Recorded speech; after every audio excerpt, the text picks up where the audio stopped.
آپ نے سنا ہوگا حضور نے سورہ رحمان کے بارے میں فرمایا ہے، سورۃ الرحمن عروس القرآن، یہ سورہ رحمان جو ہے یہ قرآن کی دلہن ہے۔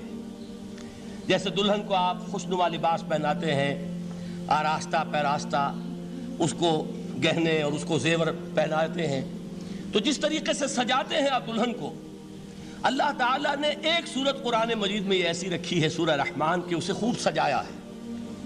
اس میں الفاظ کا در و بست، اس کا اپنا ایک ڈیوائن میوزک ہے۔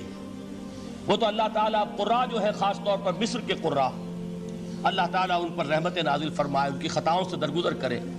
جس طرح قرآن کے انٹرنسک میوزک کو انہوں نے واضح کیا ہے، واقعہ یہ ہے کہ اگر یہ لوگ نہ ہوتے، شیخ عبد الباسط محمد عبد الصمد، شیخ محمود خلیل الحصری، یہ لوگ کہ جنہوں نے قرآن کے اس غنا، میوزک، یہ لفظ جو ہے آپ حیران نہ ہو کہ میں یہ کوئی شاید توہین کر رہا ہوں قرآن کی، حضور نے یہ لفظ استعمال کیا ہے، تغنو، اس قرآن کو اچھی سے اچھی خوشلحانی کے ساتھ پڑھو۔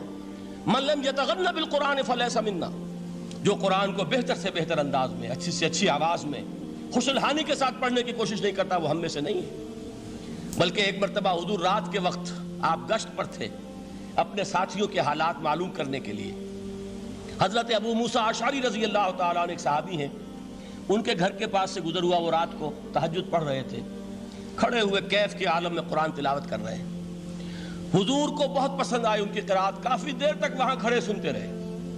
اب انہیں کیا پتا کون سن رہا ہے، بالکل اسی طرح سمجھ لیجئے ایک بات یاد آئی ہے، حضور فرماتے ہیں کہ جس طرح کان لگا کر اللہ قرآن کو سنتا ہے، کسی چیز کو نہیں سنتا۔ ہمیں نظر نہیں آتا نا، ہمیں معلوم نہیں، ہم قرآن پڑھ رہے ہیں تو سننے والا کون ہے؟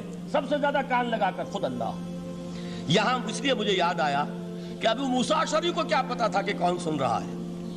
وہ اپنی کیفیت میں نماز میں تہجد میں قرآن کی تلاوت کر رہے تھے، اور ظاہر بات ہے ان کے گھر ایکڑوں میں بنے ہوئے نہیں تھے، ایک ایک کمرہ، ایک ایک کوئی حجرہ، ایسے ہی تو گھر تھے نا صحابہ کے، لہذا حضور پاس سے گزرے، آواز آئی، کافی دیر سنتے رہے۔ اس کے بعد آپ تشریف لے گئے، صبح فجر میں ملاقات ہوئی تو حضور نے تحسین کے انداز میں فرمایا، یا ابا موسیٰ انک قد اوتیت مزمارا من مزامیر آل داؤد، اے ابو موسیٰ تمہیں تو آل داؤد کے سازوں میں سے ایک ساز اللہ نے عطا فرما دیا ہے۔ جس طرح حضرت داؤد، لہن داؤدی مشہور ہے کہ جب وہ پچھلے پہر رات کو حمد کے ترانے الاپتے تھے، قرآن میں ہے کہ پرندے شامل ہو جاتے تھے ساتھ، اور پہاڑ وجد میں آتے تھے، پہاڑ بھی ان کے ساتھ شریک ہوتے تھے۔ تو جس طرح کا اللہ نے ان کو لہن عطا فرمایا تھا، حضور نے تحسین کے انداز میں فرمایا ہے ابو موسیٰ اشعری، اللہ نے تمہیں بھی آل داؤد کے سازوں میں سے ایک ساز عطا فرمایا۔ بہرحال قرآن مجید کا جو یہ میوزک ہے، قرآن کے الفاظ کا جو حسن ہے، جہاں تک حسن معنوی ہے وہ تو ہر لفظ میں ہے، لیکن یہ حسن ظاہری، حسن صوتی، حسن لفظی، یہ اپنے کلائمیکس پر آپ کو نظر آئے گا سورہ رحمان میں۔ لیکن قرآن میں یہ سورت اس اعتبار سے بھی ممتاز ہے، اس کی 4 آیات پر ذرا توجہ کریں گے، عجیب حقائق سامنے آئیں گے۔ جہاں یہ قرآن مجید کے حسن صوت اور حسن لفظی کی معراج ہے، وہیں اس کی پہلی 4 آیات میں 4 چوٹی کی چیزوں کا ذکر ہے، سب سے اونچی چیزیں۔ پہلی آیت کیا ہے؟ الرحمن، ایک آیت ہو گئی۔ رحمان کیا ہے؟ اللہ کا نام ہے۔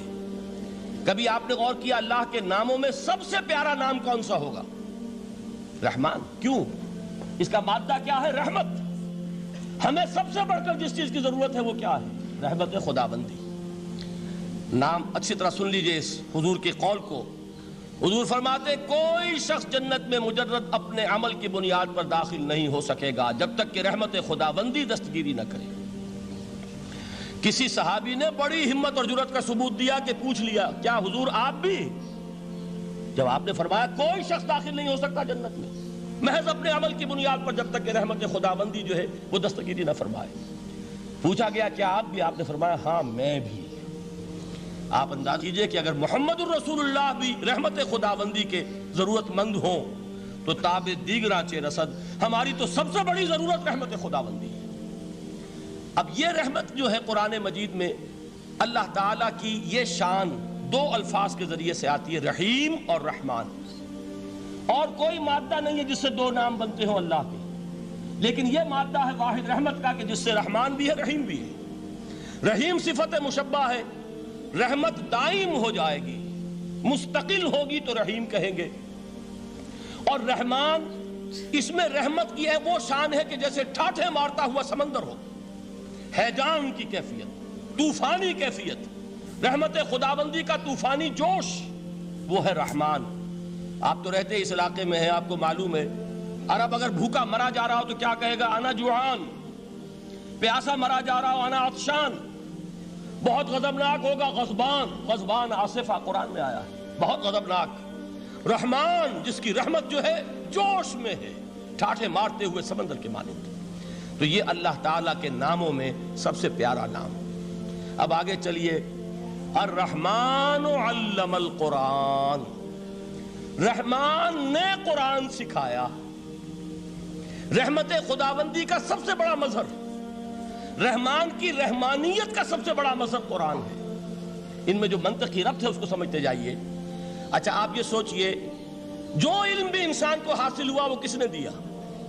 اللہ نے۔ سائنس کا علم کس نے دیا؟ اللہ نے۔ علم آدم الاسماء کلہا، وہ علم الاسماء جو حضرت آدم کو دے دیا گیا تھا ازل میں، یہ اسی کا ظہور ہے، یہ اسی کی ایکسفولیشن ہے جو ہو رہی ہے اور ہوتی رہے گی ابھی۔ اور دوسرے علم ہے وہ کس نے دی؟ اللہ نے دی۔ لا یحیطون بشیء من علمہ الا بما شاء، مخلوق میں سے کوئی اللہ کے علم میں سے کسی شے کا احاطہ نہیں کر سکتا مگر وہ جتنا اللہ دینا چاہے۔ لیکن یہ کہ تمام علوم میں